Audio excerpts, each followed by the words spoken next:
السلام علیکم dear students, آج ہم شروع کرنے جا رہے ہیں ترجمۃ القرآن، جو سیکنڈ ایئر کے اندر جو ہمارے سلیبس میں شامل ہے۔ آج ہم وہ انشاءاللہ شروع کرنے جا رہے ہیں۔ اس کو آغاز کرنے سے پہلے آپ کے لیے ایک اچھی خبر یہ بھی ہے کہ اگر آپ کو فرسٹ ایئر میں سے کسی بچے کو نوٹس چاہیے ہوں فرسٹ ایئر کے، تو آپ مجھے میل کر سکتے ہیں، واٹس ایپ پہ میسج کر سکتے ہیں، تو آپ کو فری آف کاسٹ میں نوٹس پرووائڈ کر دوں گا، اور ان کی کوئی قیمت نہیں ہے، بڑے آسان فہم الفاظ میں ہوں گے، اور الحمدللہ جو اس دفعہ جو پیپر ہوا ہے فرسٹ ایئر کا، وہ ٹوٹل ہمارے نوٹس میں سے آیا تھا۔ تو اگر آپ کسی اسٹوڈنٹ کو ضرورت ہو تو وہ مجھ سے رابطہ کر سکتا ہے، وہ نوٹس میں آپ کو سینڈ کر دوں گا۔ تو ڈیئر اسٹوڈنٹس، یہ سیکنڈ ایئر کے اندر جو ہمارے سلیبس میں شامل ہیں وہ ٹوٹل 17 صورتیں شامل ہیں۔ تو ان 17 صورتوں میں جو سب سے پہلی صورت ہے وہ ہے سورۃ النساء۔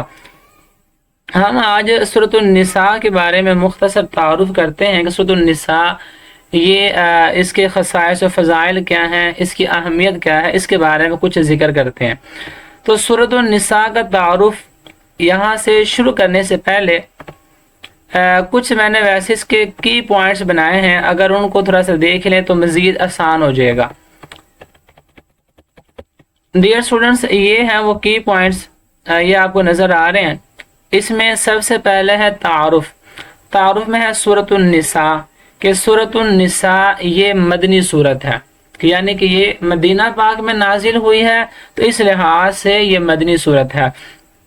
اس کے بعد النساء کا معنی کیا ہے؟ تو النساء کا معنی ہے خواتین، عورتیں، خواتین۔ تیسرا ہے آیات کتنی ہیں؟ تو سورۃ النساء کے اندر کل 176 آیات ہیں، 176 آیات ہیں۔ اس میں رکوع کتنے ہیں؟ تو سورۃ النساء میں 24 رکوع ہیں۔ اس کے بعد ہے یہ سورت کس نمبر پر آتی ہے؟ یہ سورت کس نمبر پر آتی ہے؟ تو یہ سورت چوتھے نمبر پہ آتی ہے، اور چوتھے پارے میں شروع ہوتی ہے، چوتھے نمبر پر آتی ہے۔ نبی کریم صلی اللہ علیہ وسلم کو تورات کے بدلے کون سی صورتیں عطا فرمائی ہیں؟ تو تورات کے بدلے میں جو صورتیں عطا کی گئی ہیں وہ ہیں السبع الطوال، 7 طویل صورتیں۔ اس کے بعد حضرت عبداللہ بن مسعود رضی اللہ تعالی عنہ نے کون سی صورت آپ صلی اللہ علیہ وسلم کو پڑھ کر سنائی تھی؟ تو نبی کریم علیہ الصلوۃ والسلام نے کہا تھا کہ عبداللہ مجھے قرآن پاک پڑھ کر سناؤ، تو پھر حضرت عبداللہ بن مسعود نے سورۃ النساء پڑھ کر سنائی تھی۔ تو آئیے اب ہم شروع کرتے ہیں، یہاں ریڈنگ کرتے ہیں۔ تعارف، سورۃ النساء قرآن مجید کی چوتھی صورت ہے، کہ سورۃ النساء قرآن مجید کی چوتھی صورت ہے۔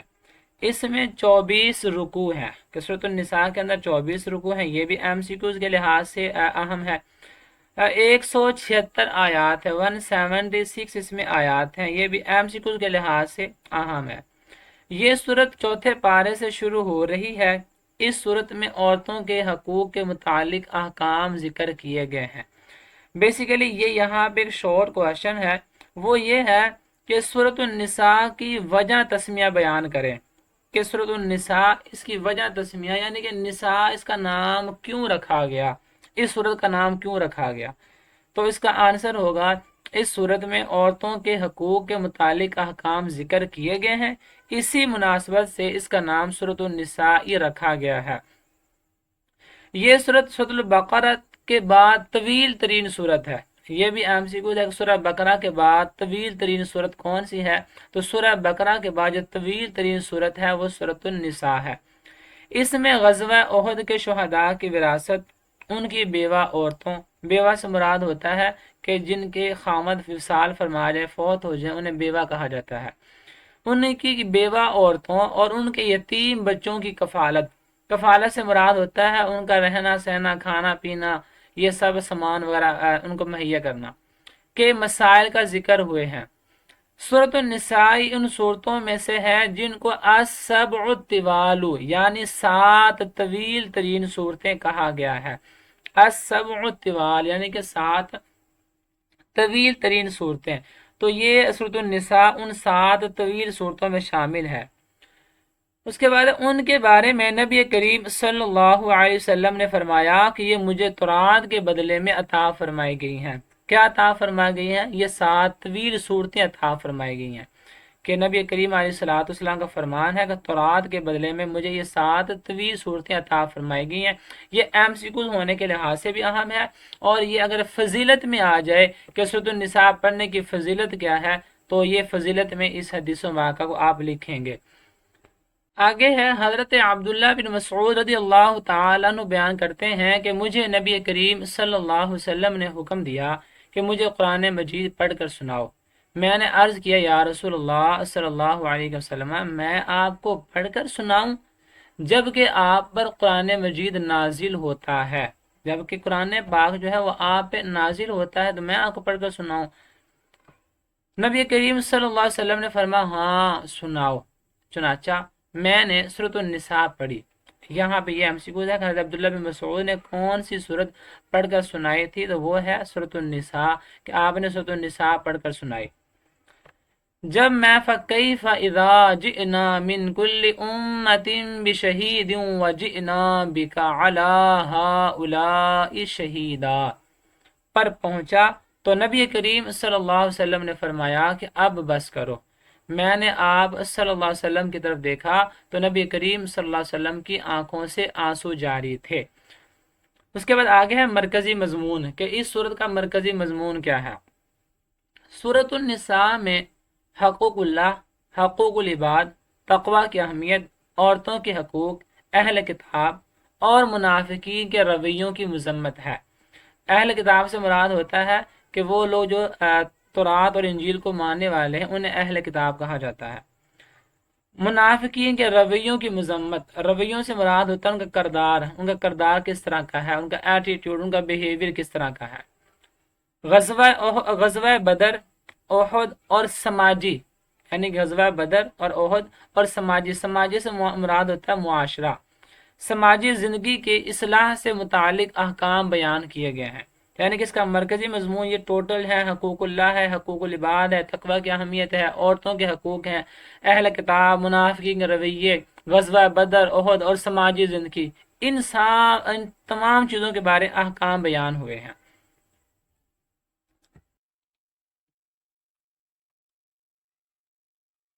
آگے ہے بنیادی مضامین۔ سورۃ النساء میں حقوق اللہ کے ضمن میں اللہ تعالیٰ کی عبادت کرنے اور شرک سے بچنے، اللہ تعالیٰ کی عبادت کرنے اور شرک سے بچنے کی تعلیم دی گئی ہے۔ ہر عمل میں اخلاص اختیار کرنے اور ریاکاری سے اجتناب کی تاکید کی گئی ہے۔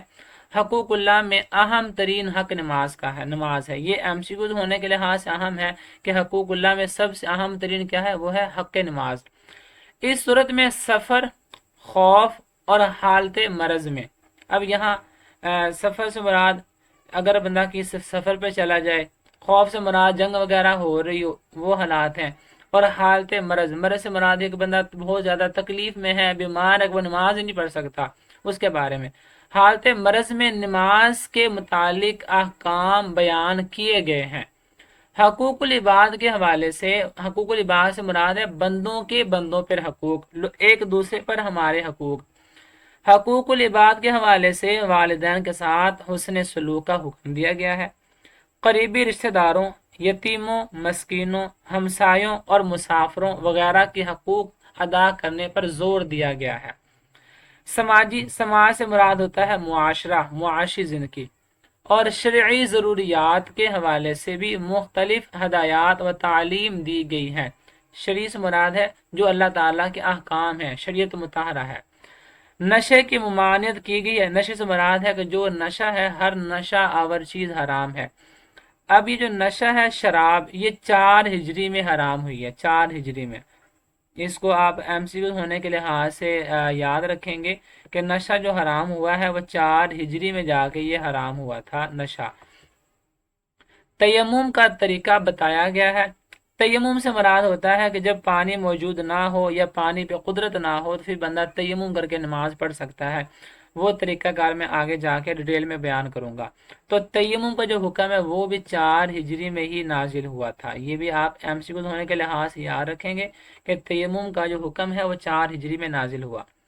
انسانی جان کی حفاظت کے لیے جامع ہدایات فراہم کی گئی ہیں۔ ہجرت اور مہاجرین کی فضیلت بیان کی گئی ہے۔ مہاجرین سے مراد وہ لوگ ہیں جو مکہ چھوڑ کے مدینہ پاک تشریف لے کر آئے۔ معاشرتی معاملات میں انسان کے ذمہ دارانہ کردار کے حوالے سے سچی گواہی دینے پر زور دیا گیا ہے۔ اہل کتاب اور منافقین کے غیر ذمہ دارانہ اور غلط رویوں میں مثلا تحریف، یہاں اہل کتاب سے مراد ہوتا ہے جو لوگ تورات اور انجیل کو ماننے والے انہیں اہل کتاب کہا جاتا ہے، اور منافقین سے مراد وہ لوگ ہوتے ہیں جو اوپر سے زبان سے کلمہ پڑھتے ہیں لیکن دل سے وہ کلمہ نہیں پڑھتے۔ مثلا تحریف کا مطلب ہوتا ہے بدلنا، بدل دینا، ایک چیز کو کسی دوسری چیز کے ساتھ تبدیل کرنا، یہ تحریف ہوتا ہے، بدل دینا۔ تحریف کتاب، تو یہ جو ہوتے اہل کتاب تھے عیسائی تھے یہود، ان کا طریقہ کار یہ ہوتا تھا کہ جو اللہ تعالیٰ نے تورات یا انجیل نازل کی تھی یہ اس کتاب میں اپنے پاس سے تبدیلیاں کرتے تھے، ٹھیک ہے۔ تو یہاں مثلا تحریف کتاب اللہ تعالیٰ کے حکم کی نافرمانی کرنے، جہاد فی سبیل اللہ سے راہ فرار اختیار کرنے، موت سے ڈرنے اور مسلمانوں کو راہ راست سے ہٹانے کی کوششوں کی مذمت کی گئی ہے اور انہیں لعنت کا مستحق ٹھہرایا گیا ہے۔ اب اس میں جہاد کرنے اور ان سے اچھا سلوک کا حکم دیا گیا ہے، خصوصاً نکاح کے وقت حق مہر کی ادائی۔ حق مہر سے مراد ہوتا ہے جب نکاح ہوتا ہے تو نکاح کے درمیان ایک قیمت مقرر ہوتی ہے جو خامد اپنی بیوی کو ادا کرتا ہے، اسے حق مہر کہا جاتا ہے، کی ادائی۔ اور ازدواجی زندگی سے مراد ہوتا ہے شادی شدہ زندگی، میرڈ لائف میں حسن معاشرت کی تاکید کی گئی ہے، یعنی کہ شادی شدہ زندگی کو اچھی طرح گزارنے کا حکم دیا گیا ہے۔ وراثت میں خواتین کا حصہ متعین کیا گیا ہے۔ وراثت سے مراد ہے جائیداد، کہ جائیداد میں عورتوں کا کتنا حصہ ہے ان کا حصہ مقرر کیا گیا ہے۔ جن خواتین سے نکاح ہو سکتا ہے اور جن سے نہیں ہو سکتا، ان رشتوں کی وضاحت کی گئی ہے کہ کن سے نکاح کرنا جائز ہے، کن عورتوں سے نکاح کرنا جائز نہیں ہے۔ اس صورت میں جہاں عورتوں کے حقوق کی وضاحت ہے وہاں ان پر کچھ اخلاقی اور معاشرتی ذمہ داریاں بھی عائد کی گئی ہیں۔ سورۃ النساء میں وراثت کی تقسیم کے احکام تفصیل سے بیان کیے گئے ہیں۔ وراثت سے مراد جائیداد ہے کہ جائیداد میں کتنا حصہ بیٹے کا ہے، کتنا بیٹیوں کا ہے، کتنا ماں کا، باپ کا، وہ بیوی کا، وہ سب حصہ مقرر کیا گیا۔ اس صورت میں یتیموں کے حقوق ادا کرنے کی تاکید کی گئی ہے اور ان کے اموال کی حفاظت کرنے کا حکم دیا گیا ہے۔ یتیم بچوں کے مال کو اپنے مال میں ملا کر کھانے سے منع کیا گیا ہے۔ یہ تاکید کی گئی ہے کہ یتیموں کا مال بے جا استعمال نہ کیا جائے، اسے ضائع نہ کیا جائے اور نہ ہی کم سنی میں ان کے حوالے کیا جائے، یعنی جب بچہ چھوٹا ہے اس کے والدین فوت ہو گئے تو اس کا جو جائیداد میں حصہ ہے تو وہ اس کو جلدی نہ دیا جائے، اگر جلدی دو گے کوئی دوسرا چھین لے گا یا وہ بچہ ویسے ضائع کر دے گا، بلکہ جب وہ سمجھ بوجھ کی عمر کو پہنچ جائیں تو مکمل دیانت داری سے ان کے حوالے کر دیا جائے۔ تو یہاں تک یہ جو تعارف ہے وہ مکمل ہو چکا ہے۔ تو اس کے بعد آگے جو شروع ہو رہا ہے وہ آگے ترجمہ شروع ہوگا۔ تو ترجمہ جو ہے جو شروع ہوگا یہاں سے آگے، تو انشاءاللہ وہ ہم نیکسٹ ویڈیو کے اندر ترجمے کا آغاز کریں گے، کیونکہ آگے جو ترجمے کا آغاز سورۃ النساء شروع ہو رہی ہے۔ تو انشاءاللہ العزیز نیکسٹ ویڈیو میں آپ کو ترجمہ کروایا جائے گا۔ اللہ حافظ۔